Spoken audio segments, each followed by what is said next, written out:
Let's look at Azure modules, folks, and just modules in general that can be applied across any of the cloud providers. And what we're looking at here is the HashiCorp modules overview page. And starting out here is just giving you some reasons why we might want to use modules, folks. This is Terraform modules. It might terrify you by the end of this here tutorial about how complicated these can go, folks, but if you're like me, I like to keep things stupid simple, and that's what we look at here, from the very simple to the complicated, but we'll not go into those in too much depth. Anyway, modules overview, folks. First one off there you can see is exactly how I like to keep it. Understanding and navigating the configuration files can become increasingly difficult, and modules can help simplify that, folks. And I'll show you examples of how it can get a little bit difficult without modules. As again, it says updating things. It's nice to be able to do it in the one place. If you're with an organization as well, they'll want you to do these in a specific way for things like security and best practices within the organization.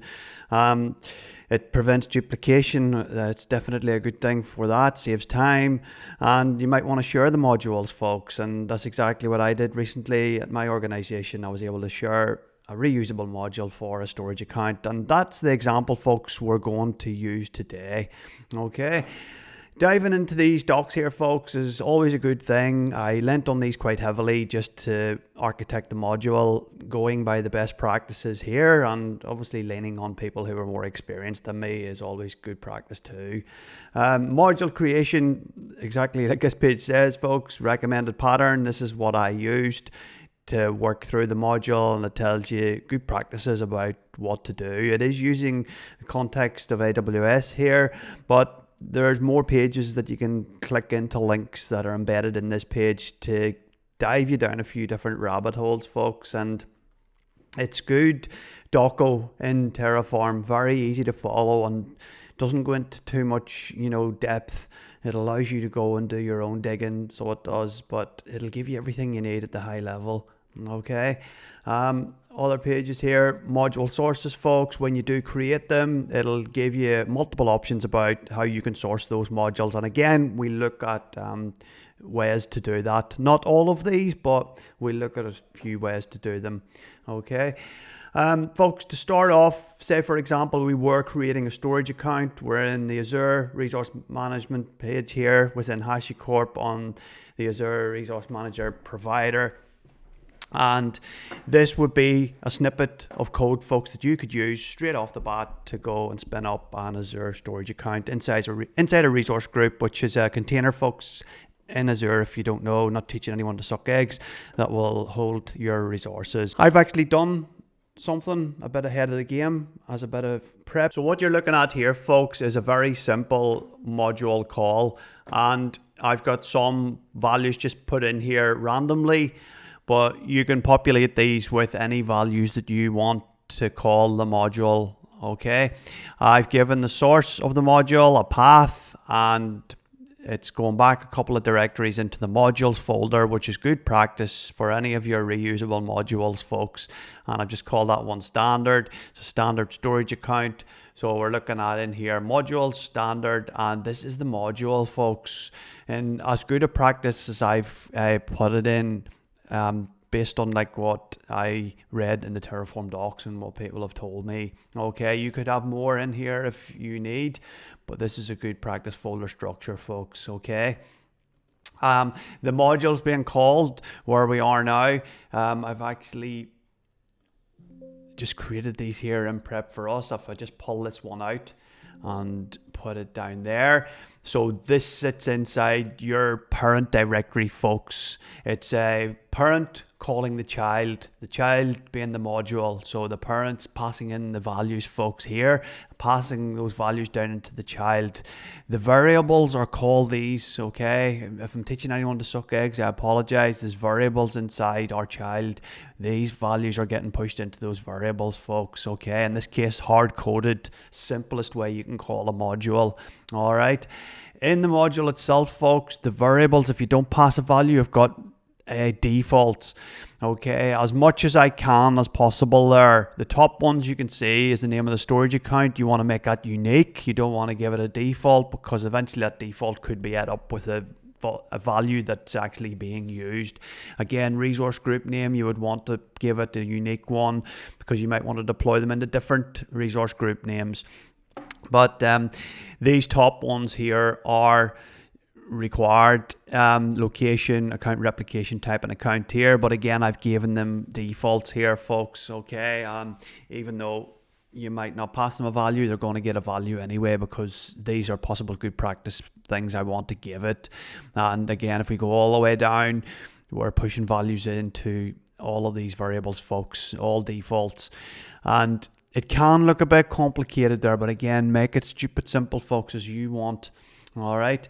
There are a couple more little folders here. We can look at a more complicated version in a second, but if we come back to our parent here, folks, what we see is one module call. The module call standard storage. You can call that whatever you want, but you want to give it something meaningful.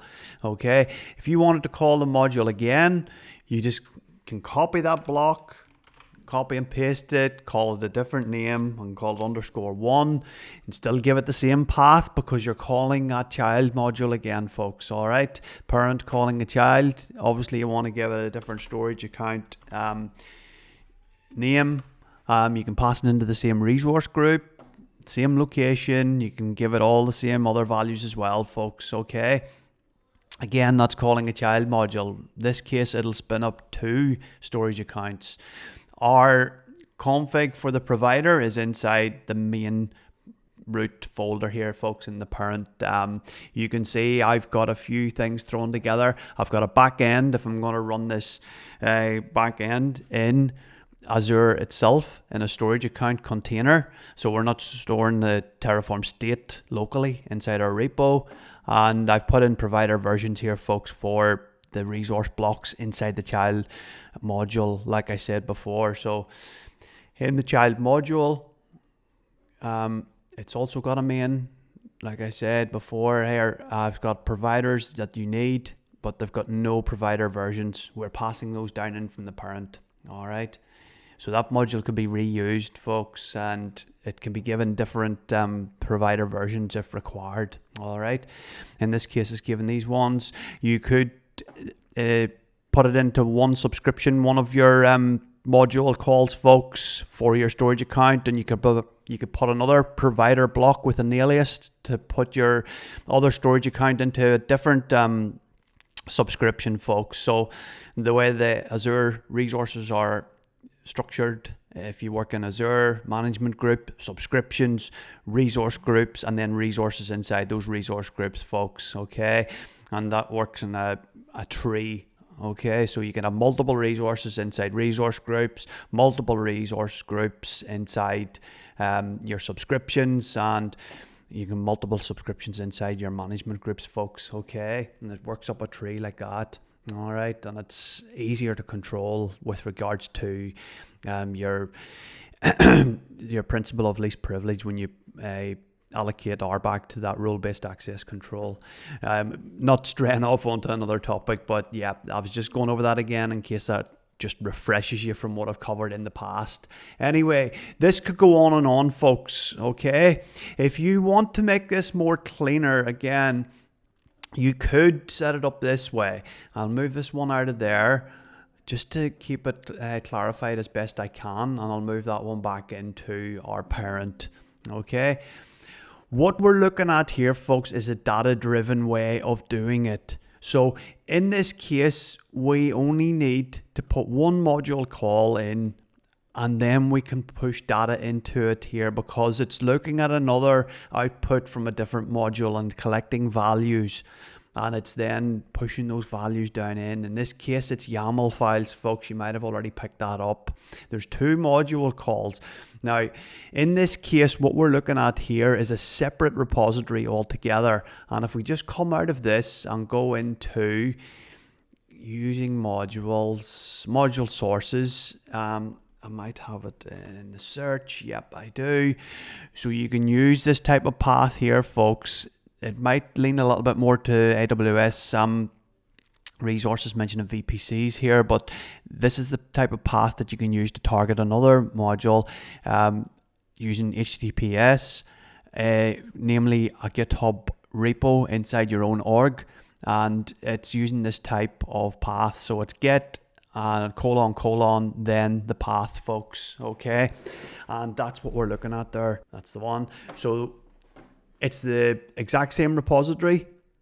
You can see here module resource group.get, and that is holding the child module, folks. And this is another way of doing it. So it is. So the top one here is reading a data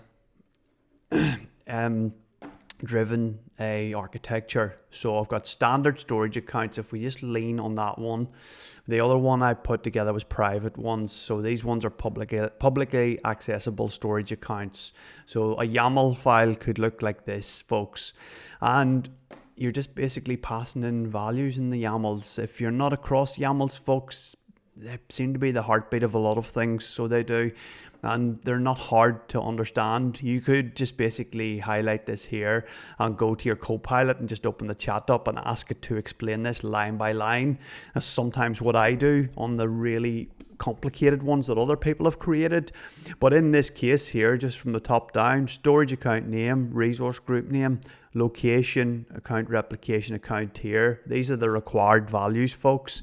Again, if they're not passed through, they will be able to default to the default values. Okay, but it was a complicated way of doing this, but it was one other way that we wanted to have it done. All right, this is the child module, folks, and this is a separate repo. So the first repo is infra, and this one here is module resource group. Again, module resource group, we can see module resource group in this path here. This path as well, folks, for the main repo. So my org, Davy Strain, repo, module resource group.get. Any subfolders is 2 forward slashes, folks. It's in that format. It actually explains that there in the docs. All right. So if I come again, blow this up, child module. So we're targeting the standard, YAML to standard. Okay, folks, is the top one. So we're scraping this data from the YAML file here, and we're pushing it down into the child module for it to do some, looping over it in this locals.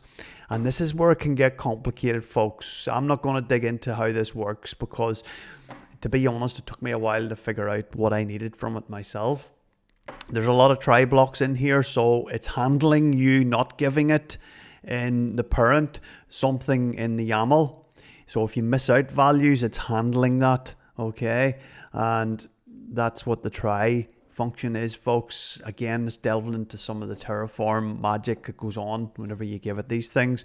So if it's try the variable value from the YAML, if it hasn't got a value, it'll give it Australia East. Okay, there's a little nuance behind Terraform. If you pass null here, it can default back to the provider actual default, but again, there's more than one way to skin a cat, and if anyone else has got a different angle on this, then definitely share that. But you can definitely figure that out with some testing. There are some null values being passed here, but they actually work with these complicated network rules and blob properties blocks.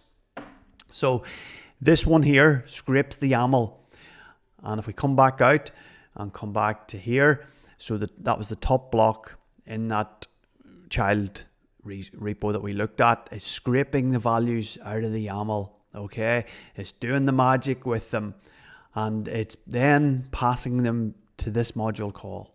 Okay, so it's saying here for each module YAML to standard, which is this one, grab the storage account map, and that was from the output of the child. The storage account map is being output from the child module. That then is being picked up in the parent. So it grabs that, and then it passes the values down in each of these here variable, again, values, folks. It's looking just each .key. Again, you can use Copilot. Just pass it in the YAML values, pass it in what it was doing in the child module with those try blocks, pass it in this block here, and then what we're utilizing again is the actual child module, folks. So we're going back to the child module. The standard module block is this one, folks. We're calling this one again. All right. And it's doing all the bits and pieces. So it is to create the resources. Yeah. And yeah, you can pass it those 3 to 4 pieces, folks, and Copilot will tell you exactly what it's outputting at each stage. And then you can work out, what it's doing rather than just letting the magic happen behind the scenes. You want to actually see what it's pushing out and make sure you are getting the right values between certain parts, and whether you've got code that's doing the work of maybe another piece of code, so there's duplication happening. You want it to be as straightforward and as easy to understand process as you can. But this here is where it's getting complicated, folks. You can tell now, even myself talking about it, I've only been away from this for maybe 3 or 4 days, and I'm having to bounce around things again, and I'm seeing things again. When I've had a context switch to doing something else, I was inherited in this for a couple of weeks just to get it right. And yes, it can just leave your mind. To that end, folks, what we put in to these is a really good all singing and dancing readme, not this one here, the one in the actual child module itself. To our readme, and you can see here, if I come all the way to the top, this will explain top to bottom exactly how you use this child module, folks, to the extent of telling you what to put in the parent module. So back to the infra one here, where we're looking at, it tells you how to use these, folks, and what values to pass. That's how in-depth your readme needs to go. Gives you the YAML file examples as well, what they're doing, and for the private one where I'm using private endpoints, I'm giving the examples of that there, folks, and talking about aliases as well, because when we're using private endpoints, we're going into DNS there, and it's not an area I'm an expert in, but I kind of got a grasp of it, deploying things into my own subscription and my own VS Pro subscription in my Azure portal. So I kind of a feel of how it works, but at the organization where I work at, it's a complicated beast in itself. So lean on the people in the know there, folks, but get a really good README file going from top to bottom. Input arguments, folks, of exactly how to use this thing. Put yourself in the shoes of possibly a developer that doesn't know anything about using modules, and see how it goes. You may well have to jump back to this. In fact, you will, because the Azure resource provider, or they get updated, folks. The cloud provider updates things. So this will be a work in progress all the time. All right. So that's the child module, and that's calling it from the parent, folks. There's another way you can do this again. If we look at here, we can use the same setup to do it locally. So if we pull that complicated one out, dump that down there, use this one, put that into the standard. That's going to use the exact same setup. But this time, you can use everything local, folks. You could use this module here locally. So I've got this modules one in here. What I can do is basically this here will target that. Modules, YAML to standard. So in this modules, that's the standard one. I can go off to my child one here. Modules, YAML to standard. I can go in there, copy that, come back out here, come to my modules and paste that in there. So I've got that child module functionality for to scrape the YAML, the standard folder in this case, take the values, pass them back up to the other module call that's going to actually create the resources, give it whatever values I need to. I just commented some out there, I was just testing, and again it'll spin up multiple storage accounts, folks, from one call here. A little bit complicated to understand.